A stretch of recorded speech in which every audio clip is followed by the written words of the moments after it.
Tom. Hey, welcome back, Dana. Thank you. We are two guys talking toys. I remembered to say two guys talking toys. Yes, we Tom are. and Dana. What's going on, man? Not a whole lot. How have you been? Good. I can't complain. I can't complain. Did you get anything new this week? I did not. I did not either, but I did rescue a toy. You know how I Really? always, yeah, when I find them in parking lots, I have to pick them up. This one was pretty grody, but when I cleaned it up, it looks okay. With this little car. Oh, that's neat. Yeah, I So, like it. You know why I like it? Because I bought uh this same style, probably the same company, mhm. like the 1960s Bat Cycle with the sidecar with the Yeah. little Batman and Robin painted Hmm. head. And this, I guess if I were talented enough, I could repaint this. Hmm. I would need your talent to kind of repaint this and make it my own, sort of customize That's this guy right here. But that's right. So this was a good find, right? is that made out of Uh, wood? yeah, it's wooden, and the Wow. wheels are also wooden, and it's got the cool like white wall tires. Hmm. Like this was a pretty cool find.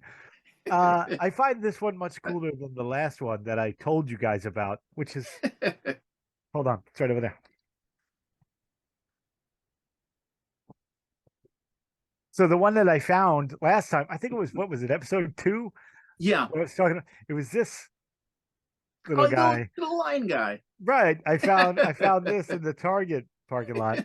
This guy was in the Walmart parking lot. But once you clean him up, the islands of misfit toys is growing. And I find them often.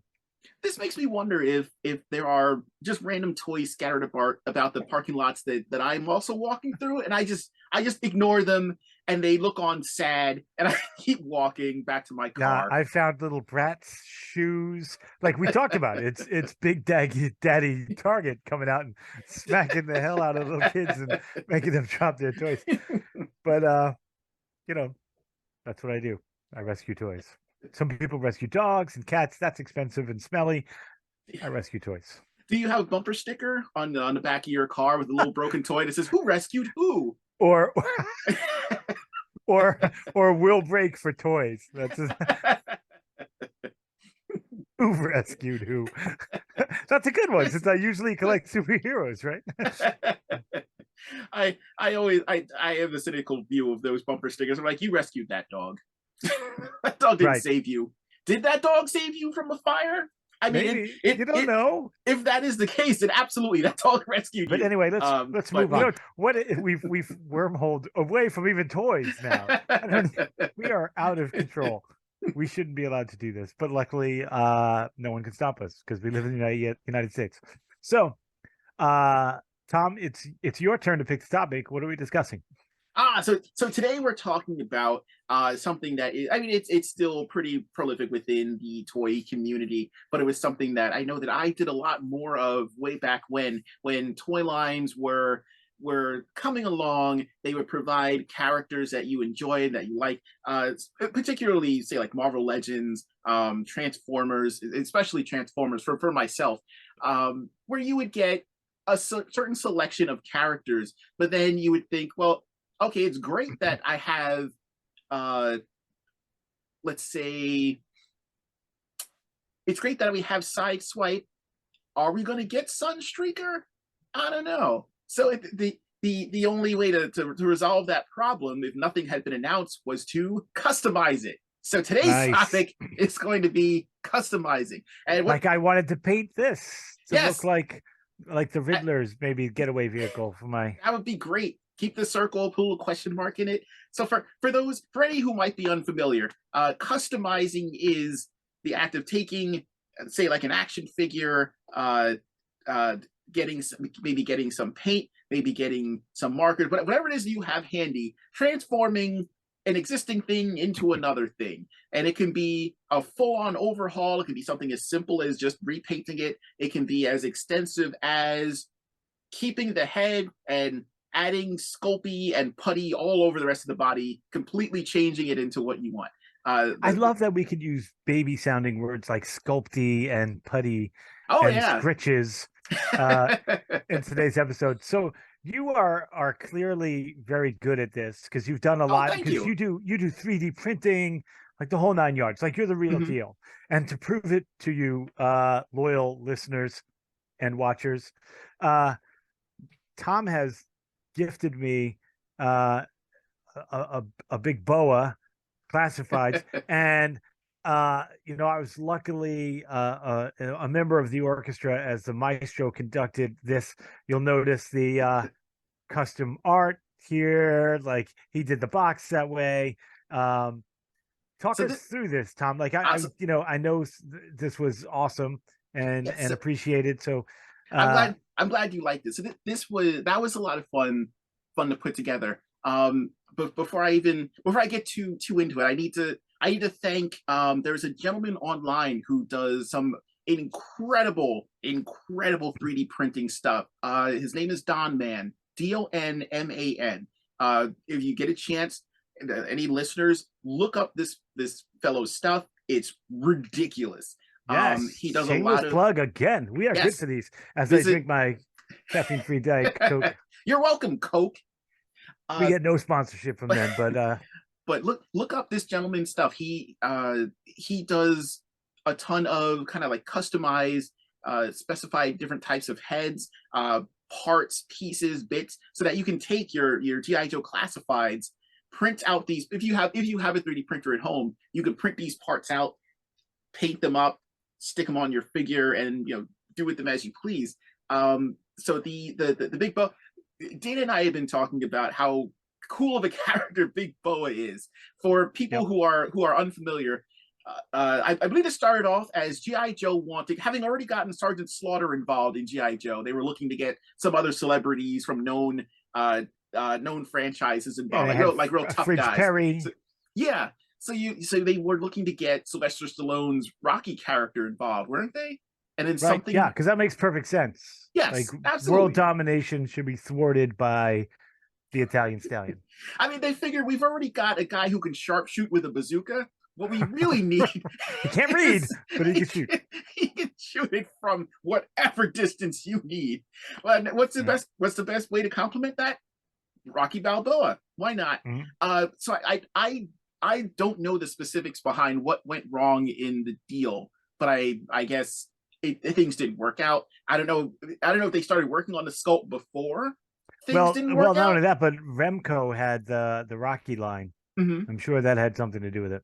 Yeah, there may have been some kind of legal red tape that prevented them Mm-hmm. from going forward. But I I, Mm-hmm. I wouldn't be surprised, especially back then, if they were just like, well, sure, we're going to do this. So they had already started working on the figure for it. Uh, Things fell through, and they were like, well, we're still going to use this. We have this body sculpt now. Uh, just give him. He's a bad guy now. Give him some spikes. Put a helmet on him. Yes, give He's him the Mindbender ensemble yeah. treatment.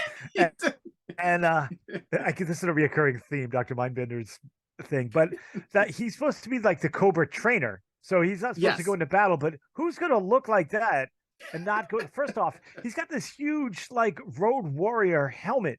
Yes. Like, why would he be wearing that just to train people? He might be like Darth Vader, where we're underneath he looks like a cracked egg, and he's very self conscious. He's like, I don't Darth want Vader to. did have a Humpty Dumpty look about him when he took He's the like, helmet I off. don't want him to see me like this. Give But me my then it doesn't silly do that helmet. cool. Like, remember when Darth Vader was in a meditation chamber and it went Doesn't even boom, lower down. boom. I mean, we don't know that it doesn't. We've never seen him put it on. Someone walks in on him, and he's still sitting in the locker room, and they're like, "Big Bo, are you coming?" Oh, I'm sorry. Yeah, And and he's doing the raw egg Rocky thing. I'm sorry, sir. I didn't know. Didn't know you were busy. And now Uh, this is a so topic, Tom, that you are an expert in, and I am like one step below novice. So when I like my customizing extent is when I was younger, right? mhm, And we've already talked about I would shoot the GI Joe guys with rubber bands, mhm, and they would fall off things and break, mhm. and one of your best guys breaks. When I figured out with with the right size screwdriver, you take that screw out of the back Yeah. and they fall apart, like, and Mhm. then you could hook different hips and legs through with the Mhm. O-ring and that little annoying little hook, Yeah. and then you got to wrap it around the screws. But it was easy to do, so Yeah. we would mix characters around, especially if someone you liked broke. Mhm. You could but then buy like one of those cheaper figures, like the Mhm. corpse, you know, Yeah. from Leonard, or Oh, the yeah. corpse Yeah. figures, yeah, and and they were built in the same manner. So you could like take one of those cheap guys off, fling his head, and put the guy that you liked's head on that.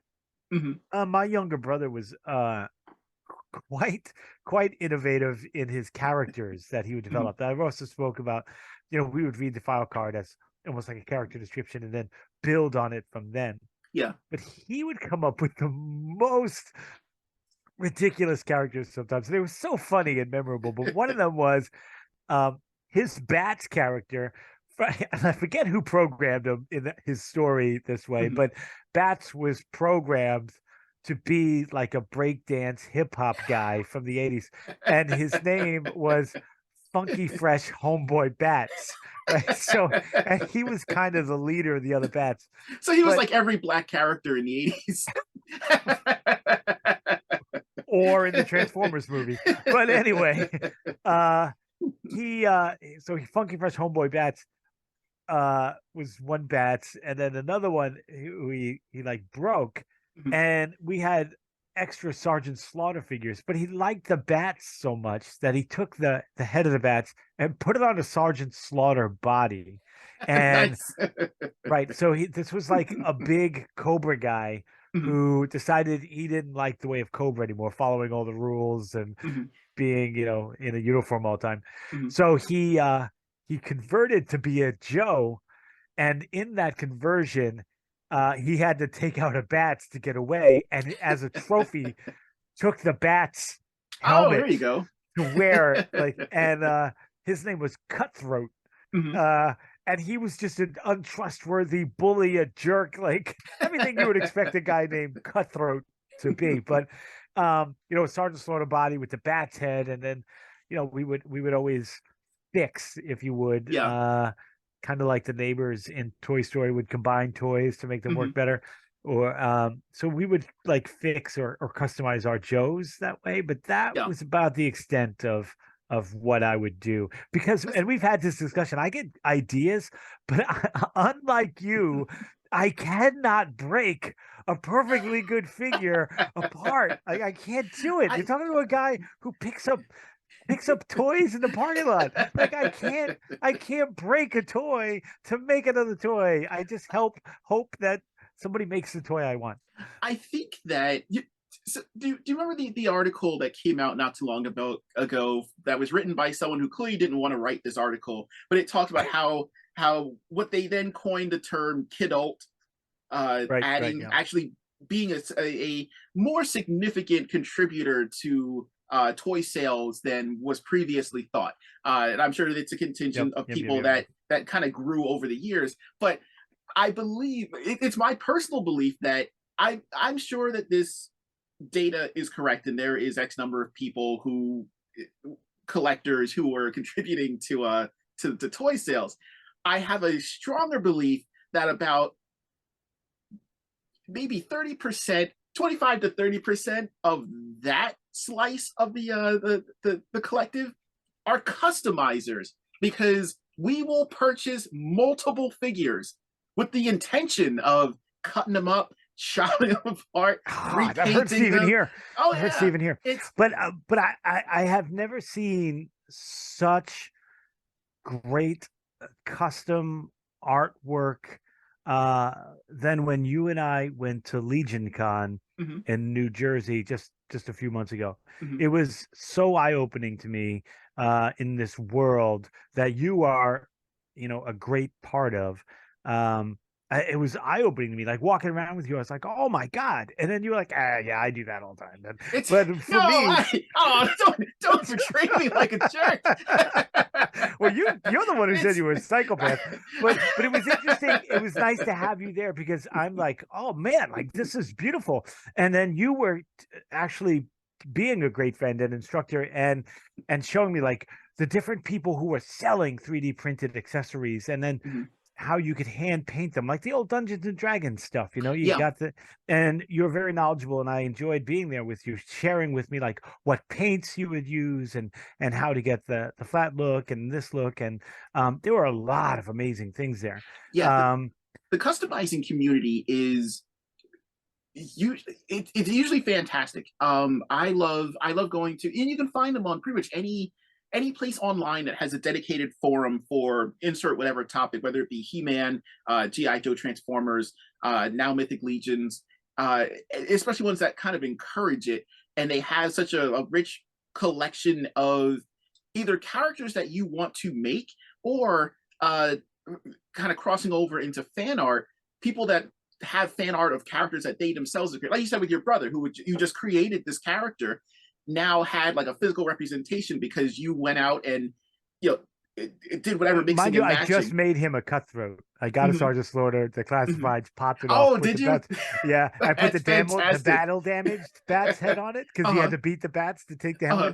helmet. Hopefully, I send it to him before this episode airs. But yeah, That uh, is fantastic. yeah. And now nowadays, like originally before 3D printing became a much bigger thing, um, there was a lot more repainting and a lot of sculpting by hand. So there was a lot more. If you got a custom, or if you paid someone money to get a custom, chances are there was only going to be a few of those that existed, because a customizer would do whatever it is that they needed to do to make whatever said character, and then send that to you, or they would have it sitting on a shelf. And some of them would be easy, some of them would be difficult.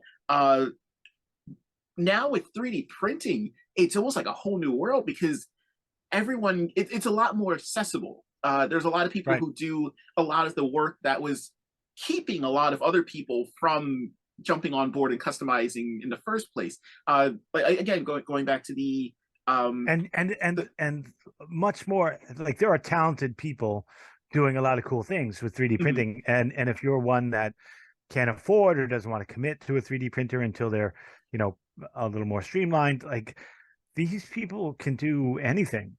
Yeah, it is amazing. Like I have a 3D printer.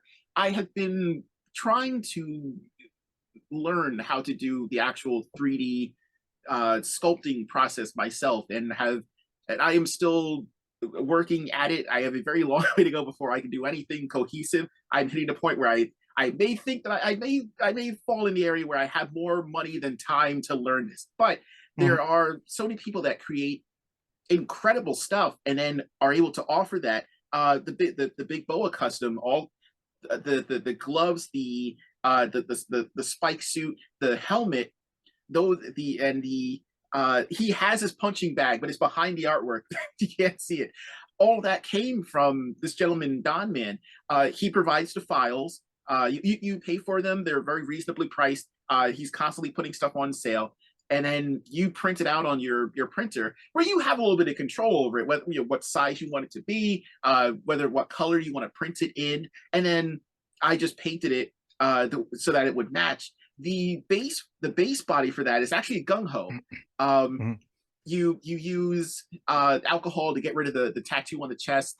That's Uh, how I get rid of mine all the time. yeah, absolutely. I just drink a lot of alcohol. I mean, I Well, rub a lot of alcohol on them you drink a lot of alcohol. Eventually, it will dribble down and take off whatever from the inside tattoo out. you In the race. have. Yeah. Uh, and then painted them up accordingly. Took off the hands, put the gloves on, and it's a pretty straightforward. I had a lot of fun doing the box though. That is where Yeah. I Nicely felt like done. about as much fun as creating the physical custom, because I am, in addition to enjoying customizing, there is the digital equivalent called digibashing, where you take an image that you find online, you pull it into Photoshop or whatever your preferred art program is, and then you fiddle with the colors, you change up the look, you Fiddle can with it. pull Now in. that's a technical Yeah, term. Do you want to explain fiddle? yes, What fiddling absolutely, means? absolutely. You turn on Like some scritching. you turn on some music in the background, you drink some alcohol, and then you start Wait, wait, fiddling. wait! Not that kind of fiddling. It's a different kind of fiddling. Um, But there is a one of the things that I enjoy doing is not only adjusting the figure, but also placing it on a background that is as close to. I like recreating stuff, so if I can get something to match the look of whatever card art or background, but it is of this character that I've created, the better. And I still enjoy doing so. For Big Boa, what I wound up doing was mapping out. I found pre-existing artwork. I believe the picture on yours is from. I think it might be from a comic. I don't remember offhand. yeah, But yeah, it's a comic picture. I wound up taking that, mapping it to the cutout. The original box was for, I believe, one of the Vipers, one of the Python Patrol Yep. Vipers. Hmm. I wanted to go a little bit further with it and give him his own unique number and whatnot. But I was running short on time, so I mapped out exactly how that looked. Blacked out the section of it that would have been the window, printed it out, cut it out, and then used. You go back to like your old school roots when you were younger doing just simple stuff.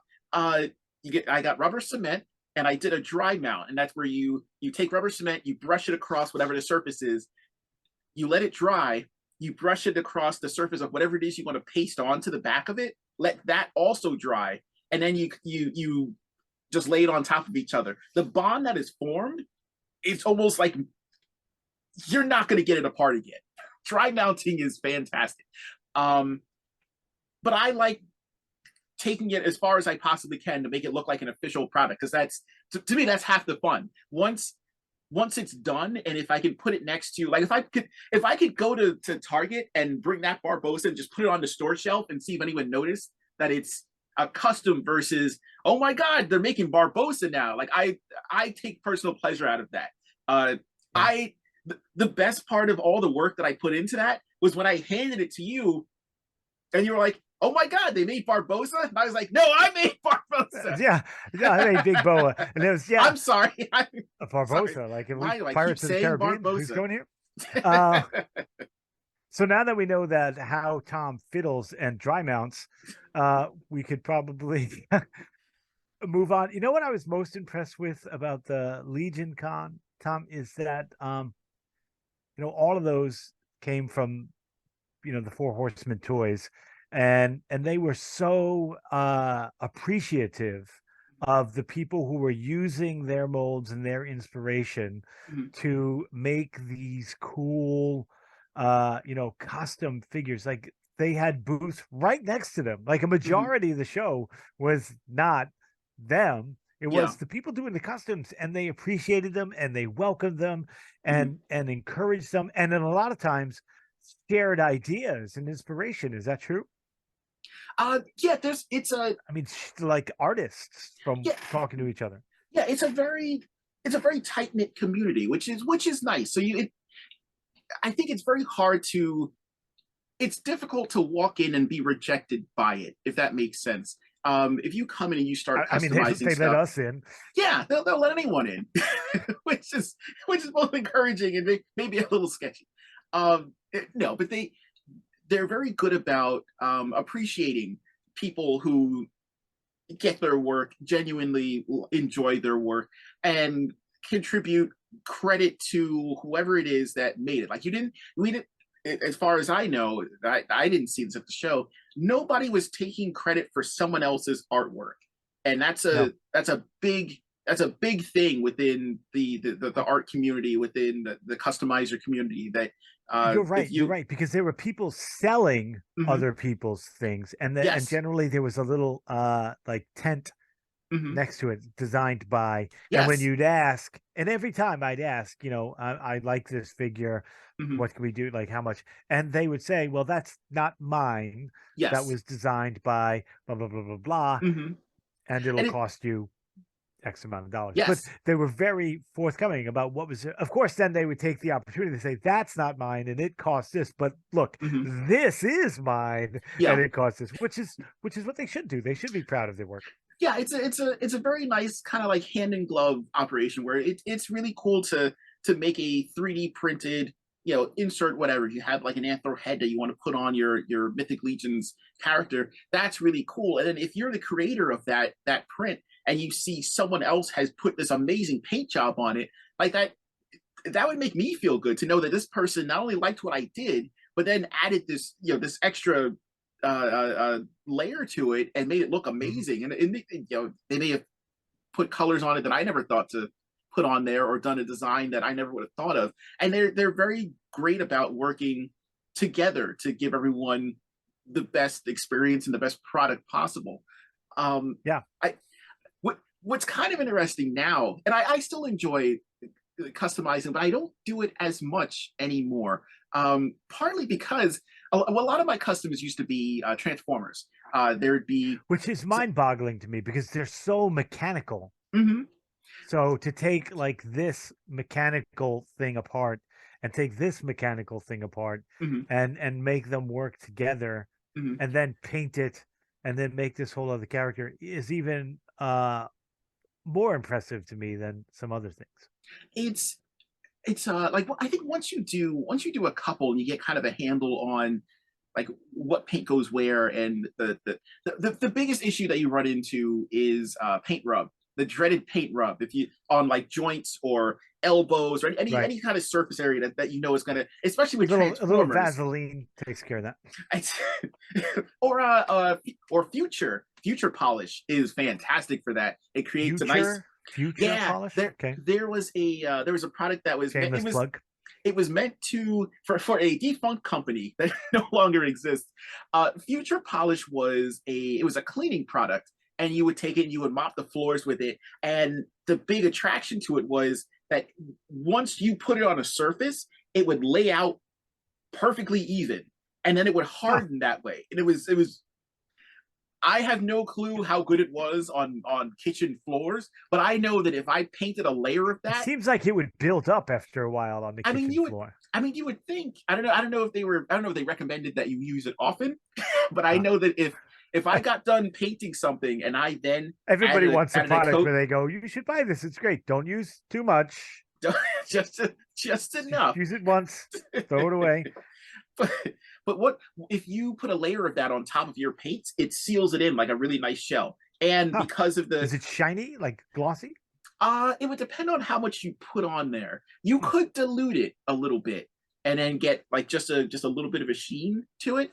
But once that was locked in, not that your paint wouldn't scratch, but it had that extra layer of protection, which was great, especially on something like Transformers. Yeah, However, something that you work hard on. You want to preserve it. yep. However, over the last, I want to say 5 or 6 But years, once we started getting Hasbro started cranking out so many of these obscure characters that I never ever thought we would see. I kind of started to scale back because I'm like, we're probably gonna get this figure. They're Hmm. probably gonna make him. I can customize one, but if they announce, say, like a Metal Hawk who was a pretender in Transformers, by pretender I mean a robot who is sitting inside of a larger shell that disguised him.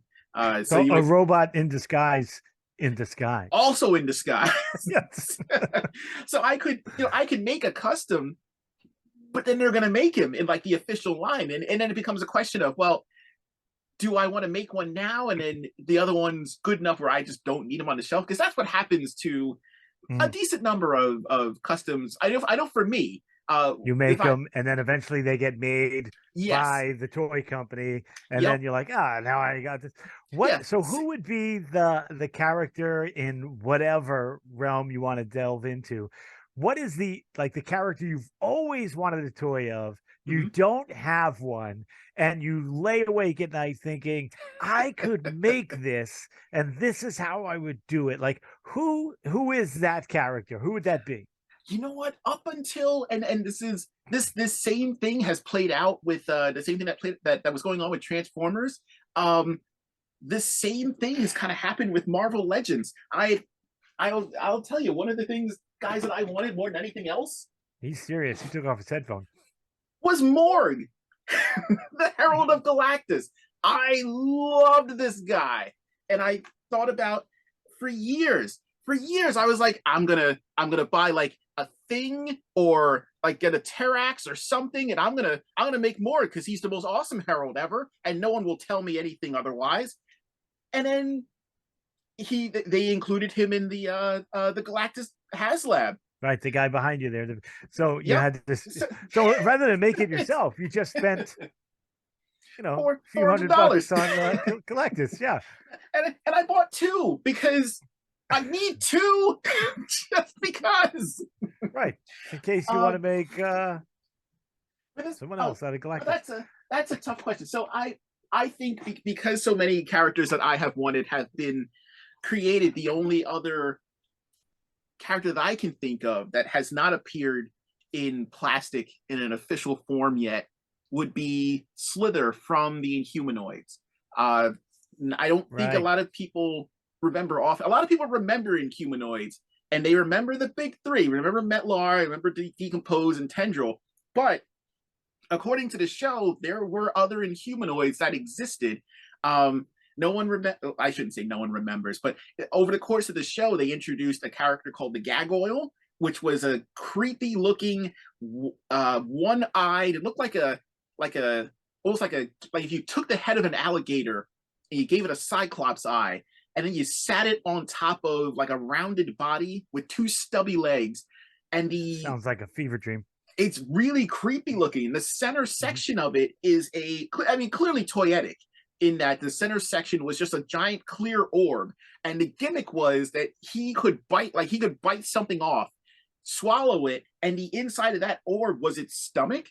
So you could watch something digest. And there is an episode where Decompose attacks it, and it bites off his arm, and his arm is in his stomach, and you can see him starting to digest it. So right, it's kind of boring to watch a guy named Decompose his arm just decompose. just hang out.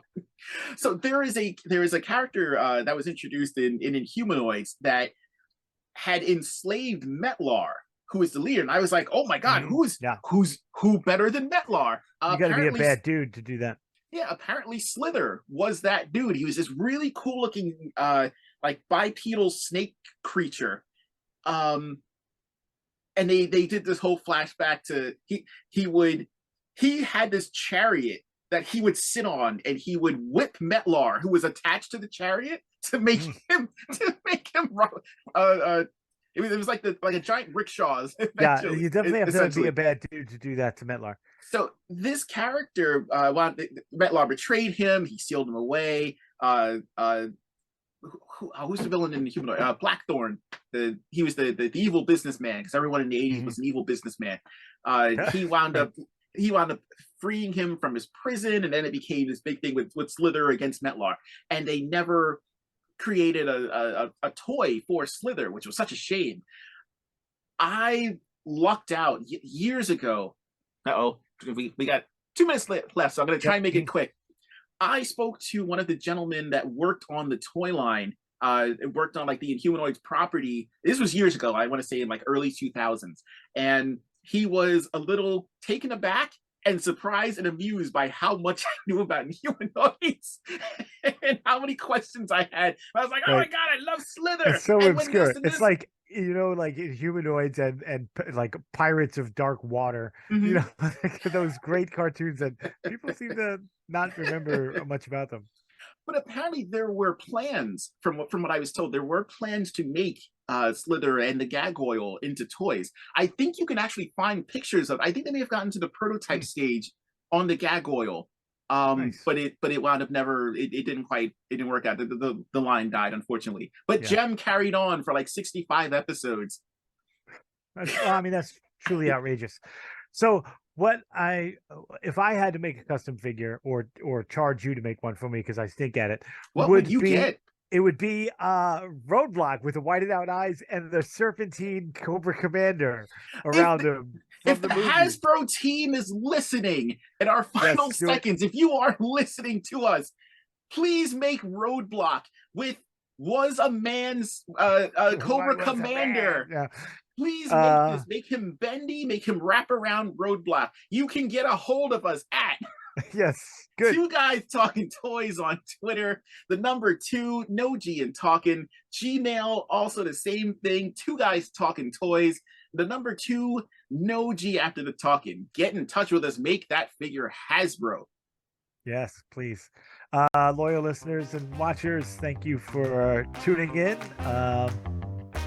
Talking Take about custom toys. take care, everybody. See ya.